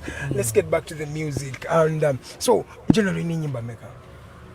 Nyimba nina like 48 songs. Jesus Christ, man. 48. Yeah, naena karelizinga ke nyimba 10. Ekitegeeza there is plenty more where this came from. Atenga bunaku nyimba za chimuleti. Abayimbi munyumira. Omimbi azukala. Kama wewe kano. That was radio before he passed on, man, the legend. Ngayagamba yawandika music, ina music mungi. Natukanga tachayimba nga just yabera okutayo na katimba wade. Yeah, you know when you're a writer, music is just everywhere. It's just around you. Anything you see, music. Anything, any story you hear, that's music. All the 48 songs are gospel music? Yeah. But love song. Oh, okay. Yes. Love songs, okay. That brings me to a topic that has really been controversial. Teno njikayana ko no musumba eyo bamwita musumba aboli. Mama anganzalira ddala yennyini. Tukayana nnyo angamba love music. Mugamba love music is okay. Yangamba love music is not okay. Just think about the woman I love. Why would you demonize it? Draw for us a line. Gospel music and love music. Is there a crime? Uzawuliza love music imbandi kwa katonda. Anchigenda kusinzira love music chika chugowuliriza. Yes. Weta gowulirize ko kwa Blox Musta no muloko ngala wandika love music omulungi. Waliwo unknown prospect wandika music love music omulungi. What differs is the lines in there. Message waliwo ebimunga biwawaza amatu. Ate like you want to say there's clean love and there is that love. No. I'm talking about songs. Love songs. Waliwo kati abayimbi abamu abenjawulo nga ayimba ebintu nga it's a love song nenga inenge ejawano omuntu wena yenga akisusiza okitegeera nolabanga ate agenze ne mu ngeri y'okuwemulamu wochono naye kati ojja kuyimba akayimba nga kali fine. You get the point. Ngoli newo banga naffe we do weddings. Abalokole tuwasa. Tubera tugwa mu mukwano n'ofuna omuntu no yimba akayimba nga kali fine man. And even the greatest command in the Bible, what is it? Love one another. Love is the greatest command in the Bible. So speaking about love, do you love? Of course. Do you have a person out there? I'm looking up to someone. That's not supposed to win. I want to ask you something. Church neyo nonese nnyo Blox. Abana babera mu kanisa onawulidde era Apostle Grace yadamwogerako ina watch him every Thursday abera ko wali kwa Ban TV. So yadayogeranga agamba tube abana bo mu kanisa agenda na leading a praise and worship today but at night neyebaka n'omusajja omulala oba neyebaka n'abasajja like we have a lot of that like abana mu church egenze. How do you think we can actually bring back the love of Christ jetwasookera ku mukwano ogwasookera ddala, because ennaku zino abaana balina engeri abola a person you think they love Christ and they do things that are contrary to Christ. I know we all fall back, but how do you actually deal with that? It is so okay. Like you do sifenanti we are truly righteous and finally they are righteous, true. Tugezeeko okutambula n'ennono za Bible oba olabye omuntu olabye sister oyo ng'omwagadde yogera naye watunulya gwe twagadde mumekinge mugere n'omusumba mulabe engeri gye musobola, like you have a church and good enough they are in church zibeerawo okusupportinga mukwatagane ne church ne pastor mulabe engeri gye mukimaking official man. That's the only way. Make it official gambo no yono wange omule abantu bamanye mukole emikolo muteeketeeke okitegeera muleke okubeera mwezi naye izo mwesigane mwana naye nakola ebyabakami abana balokole nakuzina balinzi babatya by the way because Christian girls pretend like they are but when they actually funa gowulira nti oyo mutima nga nawe olaba mutuufu gyoli, you understand, mukimaking official to avoid all that ogamba nti abaana mu church bononese abaana bakola we bati, because they are old enough if they have the ability and the potential to hold the marriage. Lwaki tebakimaking official? Bobola banga you're not ready, why do you go for that? That means totally ready. What totally ready? Soko wetereze kola kasente wete okitegera. Look, there's a problem. There are challenges in church again. Abana bafune afuna olubuto no mulenzi we, but you know bakoze ebintu bafunye olubuto unfortunately, but church bakakamwe wase ninga tosanga omulenzi tali ready. It just happened by accident, but they're actually not ready. And most of them have been forced into marriages because, you know, church. How do you think one should actually, how should we take this? How do we decide on this? Do we know baka kanyo? Because at the end of the day, bagena bear in marriages. Maybe tell you when it happened, and it's normal, it happened. So how do you advise we make these decisions? Onenya bana. Oba force. Bebagendo forcing ambanenya. Oba si muntu atera chiwe bakana. Umanyi Uganda. Chi Uganda mama nyabo. Tunachiwulira gwe bayita omuyayu. Christian Uganda. Abaloko tetuna ko isatenga abatali baloko. Ngezako. Chegi. Omuloko. If you represent But reality ojimanyi. No, you're representing Christ. Sometimes omubiri kujja kwagala. No, kugamba kino. Kayate okwagala ko ulidde eri omuntu oyo kulazeewa. You get my point. Okwagala ko ulidde eri omuntu oyo kulazeewa. You get. Ogamba ogenzeeyo kuba ulidde okwagala. Kumaze ne kugenda. Osagete kwali kwagala crash over infatuation.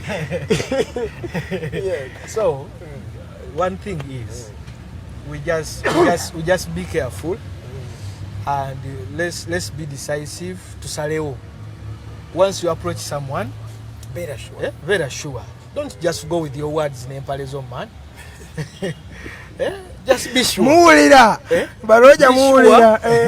Otomera omwana w'abandi nga togenda mumalira budde. Yes. Ate naye making sure nti ali serious. Before even going further, mugendeko ne mu counseling. Meeting omusumba omugaye musumba. Ano sister ono kati ntandise omulabe ebyaddala ne musumba alabe nga omanyi when tubayo n'abazadde abakulu ngaabwe spiritual fathers abo nga akugaidinga n'agamba tulina okukola bwe tuti ne bwe tuti mukwatagane bwe muti mulina okutambula bati mu bulamu the journey you're taking, because sifa abasosho genda mu journey. We have those that have been there already before, and they are still there and they have to guide us on how we are going to do things, because this is just being introduced to us. It's new. You're starting a new life. Yes. Tobimanyi nnyo obirabye naye tobimanyi nnyo naye bigenda kuggwera. So you need guidance. Okay. You need guidance. Wanaba kunyezizza wa chechi gendo okuddako. Togenda kuona mukone ebikonde. So I think we should take that route. When you see someone, try to involve other leaders. What you're saying is leaders or parents. What you're saying is that owosazeewo okufollowinga Katonda. Kola ebya Katonda byayagala. But it's very difficult in Blox, and we know that as well. It is very difficult, fine. Young people it have is very these difficult as well. Naye era osaba Mukama n'akuyamba. Kati bw'oba ofunye feelings z'omuntu, lwaki beera nga oterezezza ensawo n'okusobola okumulabirira. Mujjeewo. Muwase lwaki? Kati yagala ne feelings zo paka myaka emeka. Yagala kubanga oli awo okustattinga. You're not yet sure. Ne mbeera nga mwetegedde like for maybe 2 months, 3 months. This is the person you've been seeing over and over in church. You've seen their behaviors. So the church can also contribute for you guys if you're not stable enough, as long as you can take over your family, man. All right.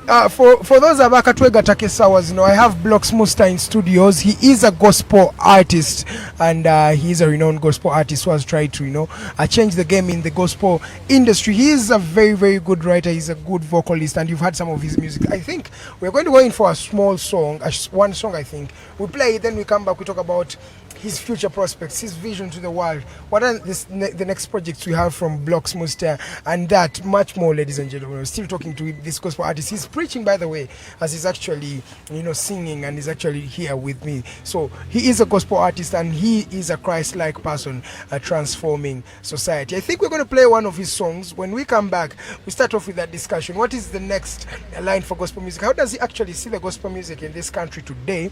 And yes, how do we better our gospel music? His future prospects, collaborations that are coming, upcoming projects, and yes, he will send some special shout outs to all of you as we end the show, because we are midway. And thank you, everybody. I'm going to be reading more of your comments after this song, and we're going to be starting from there. My name is Edgar Mathew Karuhanga. I am with Blox Musta. Ladies and gentlemen, let's go in for a song. We come back with Blox. He's still around.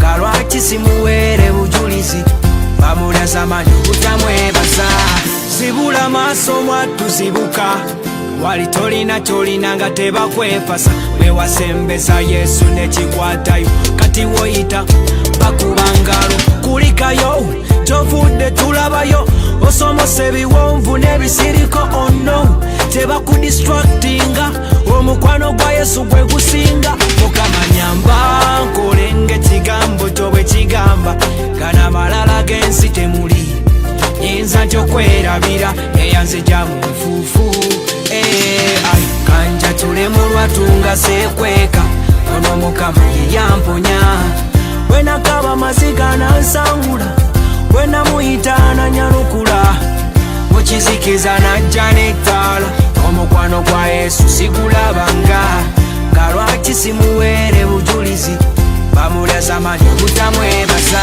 musembeze naawe mwesige ono buli kyoyagala ja kukikuwa odongo aliba amazzi ag'okunywa ono Mukama talikulekulira Yesu nkweyitira kasana kange oli musawo w'obulamu bwange obeerawo mu buli kimwe kyange Mukama tondesenze nfe you gave in your life for me nokikolako musalaba ne kigwa n'ofumitibwa magwa Mukama n'oluma webali kanja tulemu lwatunga sekweka ono Mukama yeyamponya wenakaba maziga nansangula wenamuyita nanyalukula mukizikiza najja n'ettaala omukwano gwa Yesu sigulabanga galwaki simuweere bujulizi bamulaza mani butamwebasa kanja tulemu lwatunga sekweka ono Mukama yeyamponya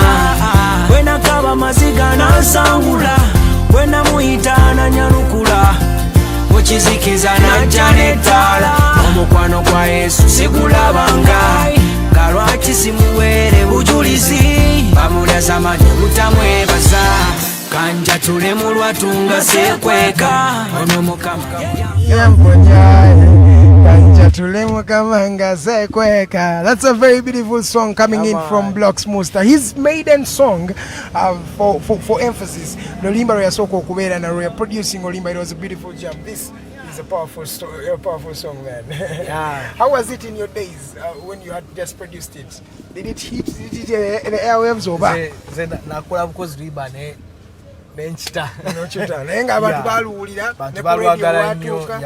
People love it, and up to now they still play it and they still ask for it on their request shows on different medias.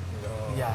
Okay. And I thank God because people really love the message in the music and they keep wanting more and more. Yeah. And I know I'm here and I'm going to bring more songs and more music, so we ain't done. Let's talk about the gospel industry in the country and all over the world. Do you think gospel music akuze? Yeah, akuze. Abantu bamu embracing kati? Yeah man. You even muimbi wa gospel ngojeko bugemba jja natuwe ekivulu. Nkozi ne Levikson yali epikidde na Mbole. That was 2020. Yali agenda kujjula. Anytime era tugenda mu kubajjule. Okikakasa. Nego manyi na Mbole. Mitwale kunyonyodde. Mitwale eji. Kyogamba abalokole tuli mitwale enajokka. Buli bangi nno. Tuli mitwale enajokka abakati. Just kwesuddiya naye ng'eki nikumanyi ekisaawe ekyo. Kubuuzizza. Abantu abagoberera Mukama bali mitwale enajokka. Bangi. Basukkawo ne mitwale eno. Kati answer njikuwa. Anti concert ezingeza abalokole tulazisanga mu makanisa omwo mazi. Anti kati tukulaze nti kati tuli bangi tugitutte ewagazi. Nena Mbole nene. Ngana ngina Mbole nene. Esinga Katonda obunene. Temuzinga. Yeah. But you as a gospel artist, who are those gospel artists you actually look up to and you're like, man, I want to be like these boys, and why do you actually look up to them? Tunulira nnyo John McReynolds. Okay, John McReynolds. Yeah. Oyo ninga mumanyi naye erinnya ndiwulira, but I don't remember the face. But does he do Hillsong or naye ali naabo? Yes. So naye era ogenda okulaba nga life ye ne message na buli kimu like nga nkolera maani. Okay. Nenyumirwa nnyo n'omuntu omulala Pompey is good. It's good. Yeah. What do you enjoy about them? Is it the story or the music? The stories and the music. Let's come back home. Yeah. The Vixen. And also here. Ne waberawo ne Pastor Bugembe. My comrade ne Vixen naye akikuba. Mwana abana abakula. Bana bangi. Omwana ono Exodus yabulira wa. Wali man. Achakuwa music omusajja oyo. Tubayinako question marks. Yeah. You just have to get down on the media or okay. Yeah. Wow. New songs are there. Yeah. Yes. As we're in the break here, you told me you write music actually. Yeah. So how's your process of writing music? How many songs have you wrote? And so far I've wrote over 70 songs. 70. Yeah. Man, that's many songs. On that 48 ngazezange. Endala ozitunda butunzi n'ozigaba, things like that. Zimune zigaba. Zenga byeswa zibala. Osinze gaba. Yeah, man. Wow. What inspires your writing? Because kati ngowandike nyimba nsanvu. Man, those are very many songs. You must have something that usually inspires them. What inspires me, like right now we're here. Maybe I can get, in most cases, there are things that make you feel emotional, and you start from there, yeah, and you start maybe a story, maybe you've met a friend, nolabanga waliwo embeera enjawulo etuuse engeri gy'owulidde, musically around us. Ojja kumbulira story tejafaanana n'eyange, ojja kuŋŋamba eye tejabeera y'emu, naye through all that mulimu messages enjawulo okitegeera. So whenever we do all that ogiraba mwana nga bintu bingi ebyenjawulo ebijja ebipya nosigala ng'owandiika man. Yeah. So you're inspired by your surroundings, by emotions of people, by your emotions as well. Yeah. Wow, that's powerful. Whether sadness, whether happiness. kyonna kikuinspiringa n'okolamu ekyakabiri. Okay. Yeah. That's good. Njagala Blox osookeyo, if you were to meet the Blox who was 16 years right now, what would you tell that Blox? Wali mugambye ki kyolaba kati nga ggwe kyewaligambye ye? Kubawo 16 ndowooza Blox yali anywedde mu Katonda awo. Awo yali anywedde tugende before. But I just a young person. What would you tell them? Because kyemanyi waliyo omuvubuka omwana ali eyo ali mukulaba ate ozosanga bijja kweguma music muwulira biki. What do you have to tell them about life generally? Ekisooka obukulu okukkiririza mu Katonda, believing in God, ate n'okwekuuma, because once you have life ebirala bijja kujja. Naye oba tolina bulamu tewali kiki ekigenda okubeerawo. However much you're struggling, don't do things that are dangerous in your lives that can take away your life. Tokola kintu kigenda kostinga bulamu bwo. Manya embeera justice just there for a meantime. Just for a meantime. Tegenda kubeerawo paka. Olaba bazaala omwana. You know, people are desperate kati ndoza ule nolimbala comrade wo the Vixen ngakugamba abantu bali desperate embeera gye bali. You've seen lockdown yajja ne COVID-19 bwe yajja it was affecting abantu bafiirwa abantu baabwe bafiirwa ebintu byabwe. People lost jobs, people lost lives, man. So you know we are living in a life of luwedde katukwate oludaka luta continue. Omwana watu mwana kiki omugamba because ekisinga obukulu kwewala kukola bintu bigenda kostinga bulamu bwo, kubanga naye tunakugamba nti enkya waliyo ebyakabi bonaaba ofudde onalaba otya ebyakabi enkya. You get, so you have to live to see the better tomorrow. So protect your life. You have to protect your life. Stay away of trouble. Stay good. Man, what's your vision? What's your vision to the world? My vision, I thank God the Kujirani like to expand the growing and I want it to be international, like my NGO, Jagale very worldwide. But it's about your NGO. It's called Child's Destiny Africa. Child's Destiny. So when you type in on Facebook there, Child's Destiny Africa. So and you like the page. Okay. Do you have like people who are supporting you? Yeah, I do have people that are supporting me. You can give them a mention as well. Big up to you all, my people in UK, America, Canada, Germany. We love you all.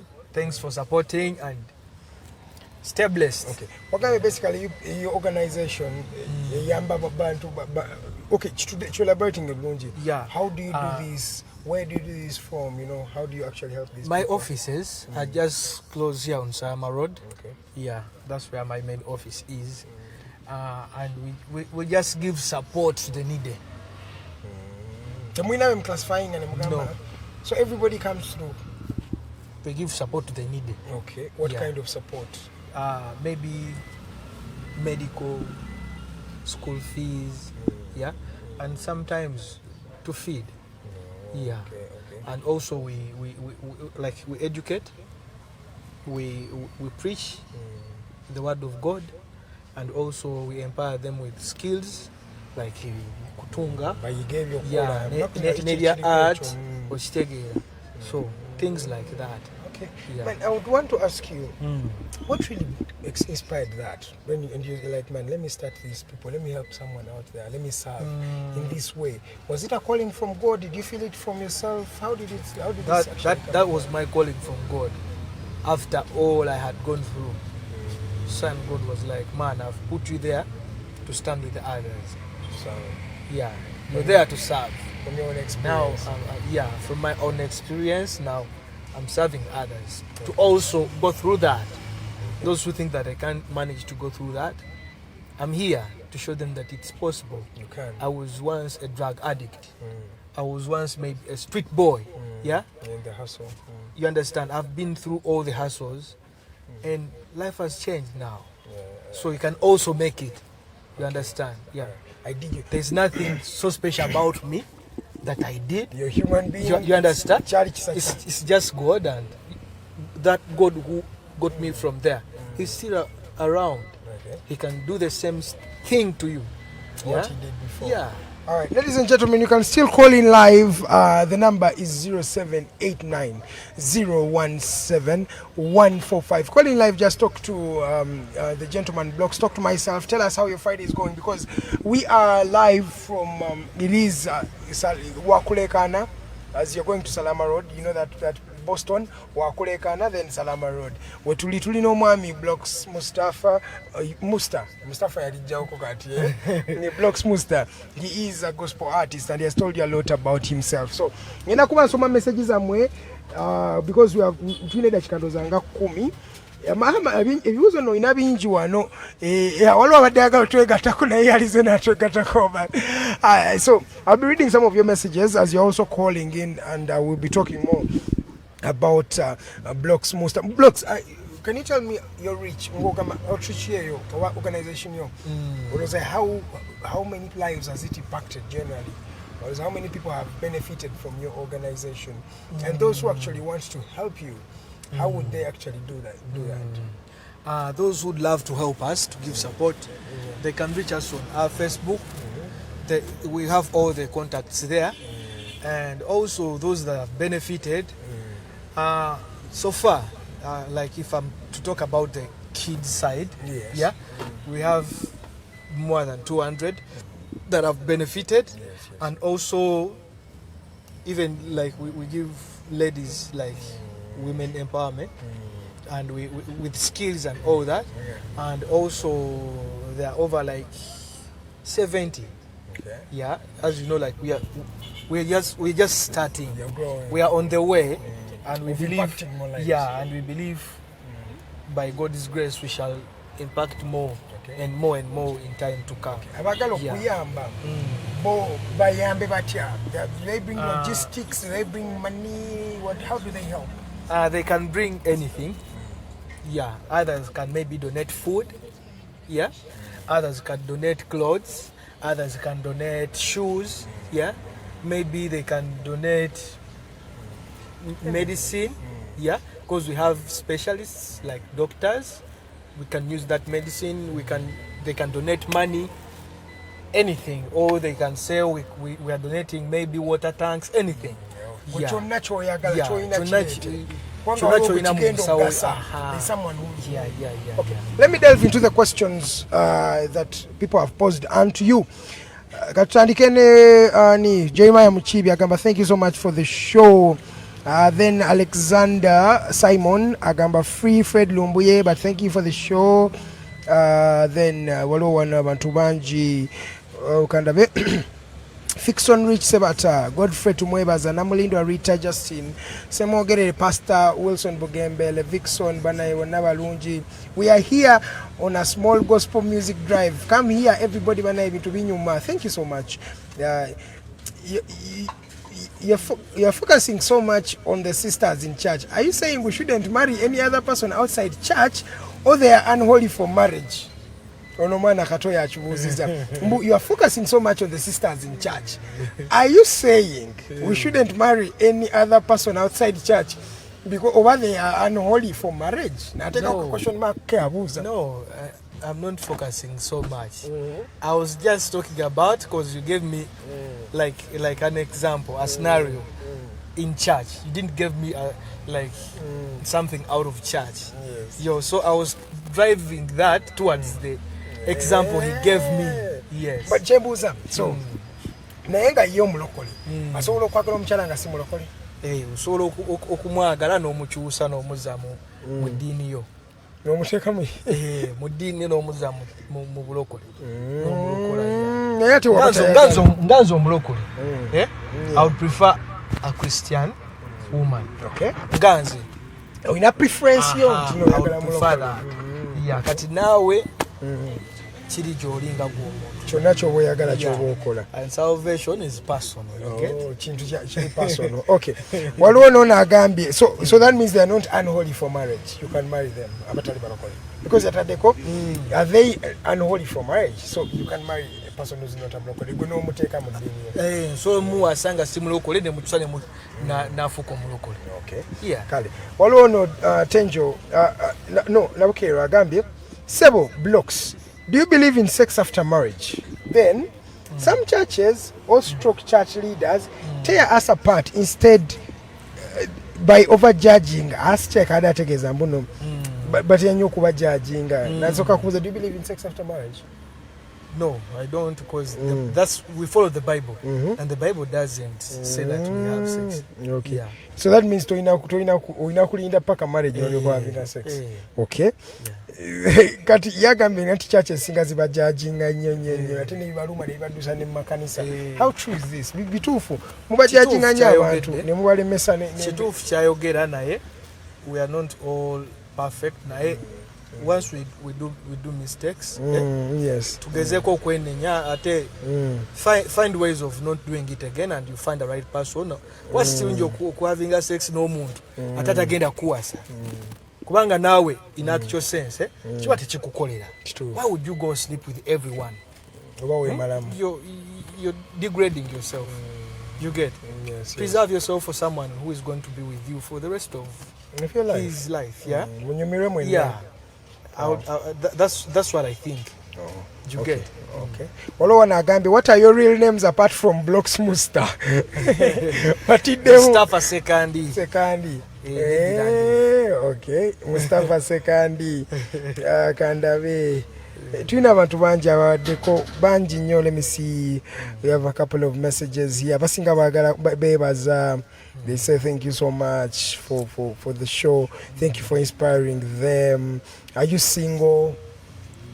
Naye ogwengezaako okwogerezaganya naye kati awo tugambe okyali mu process. We're taking it process by process. Ladies and gentlemen, kamesagi za mwendoza kanzikomyawo omwami Blox kasooka atandike okutubuulira his future prospects. Blox, what do we expect mu maaso awo? What are the upcoming projects you have for Ugandans? We want to build a school. Yeah. We want to build a primary and a secondary school. Wow, that's a big vision, man. Yeah. Okay. Hopefully, if all this situation comes down, we are hoping to hold fundraisings in the UK. Okay. So we'll be able to do that. We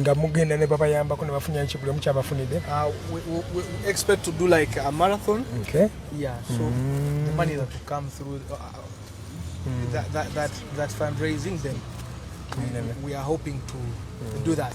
That's our vision. Okay. And we are not looking up to building one school. You're starting like Mumaswe, we shall be building more and more. Okay. Yeah, but for now, that's the main project. Okay. How about music? Or music chiko tuba tusubira fenga abana Uganda. Tuinaye ekipya oba wakomye. Music. Kati already walwe nyimba zesina wana kuta. Ngazili awo zitulinze. Okitegera, yeah. So yes. Expect more, and actually guys, go to my YouTube channel, subscribe. Yeah. Okay. Utuhintingire yotubulire nyimbe zosubira zigenda okuba. Nga producer ategera ka light akalike twatandise nako ketujofuluma nako show. It was a beautiful job. Yes. Yeah. Oh, okay. Waliyo true friend. Okay. Yeah. Eja. Waliyo nalaluka. Waliyo priority. Make Jesus your number one priority. Hey, you will see your things coming automatically. Yeah. If since I made Jamie number one priority, I just see the blessings coming automatically. Yeah, man. Wow, that's a beautiful tune. And we've come to the end of the show, my brother. Thank you so much for coming through. Thank you so much for everything, man, for the advice and for the inspiration to the young people who are out there. What you're doing is really a tremendous job. I want to bring you back here. And I hope your music is going to continue blessing Ugandans. So just by way your parting shots, everything. one thing I would advise you guys, I know we are in hard times. Let's stay focused and let's preserve our lives. Let's not do things that are dangerous. And I hope God is going to do mighty things in your lives. Social media is very as well. Check me out on Instagram at Blox Musta, Twitter at Blox Musta, YouTube Blox Musta, Facebook Blox Musta. Anywhere you type in, just type in Blox Musta, you'll get details about me. Don't forget to subscribe. Wow. New things are coming. All right, stay blessed. I had Blox Musta in studios, and it's time for me to also say bye-bye to everybody who has been watching the show. We have a lot of people who have been watching. Thank you for your comments. Thank you for everything, for sending us those messages. Thank you so much. It's always a privilege to have you every morning. You know, people dedicate their time from 7 to 9 and using their own data, and they watch us every day. And that is something that inspires me as well. That makes me go and get you quality every day. And I assure you, the Alternative Dig Talk is giving you more quality, is giving you credibility, and is giving you the best that you can find anywhere. My name is Edgar Mathew Karuhanga. I have worked with Nabukera Teddy Tenjo. She was my producer. Then I had Rogers Tudiahabwe. I have Tumusi Mekato as well. It's always a very, very big amalgamation of people. We have also Arnold Mukose Anthony at the offices at the command center. He's always there. And we have Farida Bikobere, Lilian Duwede. Thank you everybody who has watched. I know Kamoga, you've been watching. Over 500 people have been actually watching. It's really, really a privilege to have you people watch and listen to his music and maybe follow all of us. So thank you, Ruth Kalista. Thank you, Rogers Tudiahabwe. Thank you, very, very many people. Norman Tumuhimbi say, I cannot finish all your names, but one thing I can say is that a special thank you. Don't forget to watch the Premier League. It returns tomorrow at 2:30 p.m. We shall be having the early kickoff. Crystal Palace taking on Tottenham Hotspur. Then in the evening, you shall see Cristiano Ronaldo, the greatest of all time, the GOAT. And I was thinking about it to kids and everyone no arguments. Do you follow football or following football? Manchester United. Of course, Cristiano Ronaldo is the greatest of all time. He is the greatest of all time, Cristiano Ronaldo. He'll be playing tomorrow at 5 p.m. We return today evening. The Voltage Show will be premiering. That will be 7 p.m. up to 9 p.m. Luwe de Lilian yabera moderating a debate wabera ko omami Robert ababiri Robert Squared babera ko kwe show. Then Saturday tomorrow 6 to 7 p.m.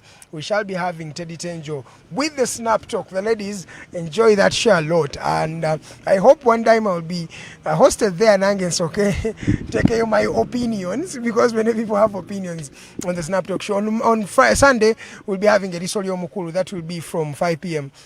to 6 p.m. All that on the Alternative Dig Talk. And there are many things yet to come as we unveil our new studios that we'll be unveiling soon for the world to actually see. My name is Edgar Mathew Karuhanga. I've worked with Teddy Rogers and our director Kato. Thank you, Blox, for coming through. See you soon. And ladies and gentlemen, see you soon. My name is Edgar Mathew Karuhanga. Good morning.